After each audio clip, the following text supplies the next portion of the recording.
নবী সুলাইমান কয় আমার বাবা মসজিদুল আকসা, ফিলিস্তিনের মসজিদুল আকসার নির্মাণ কাজ শুরু করেছিল, ভিত্তি বস্তু স্থাপন করেছিল।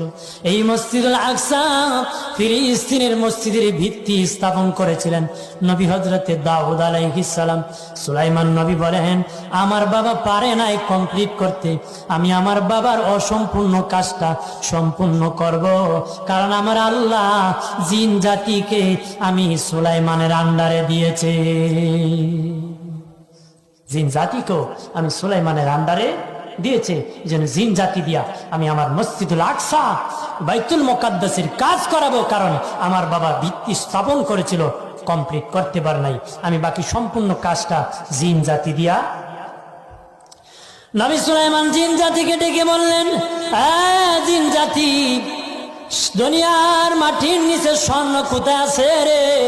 হীরা মণি মুক্তা রূপা কোথায় আছে? তাড়াতাড়ি করে আন, স্বর্ণ আর রূপা গালাইয়া ঈদ বানাবো রে, আর ঈদ দিয়া আমি মসজিদুল আকসার নির্মাণ করব রে।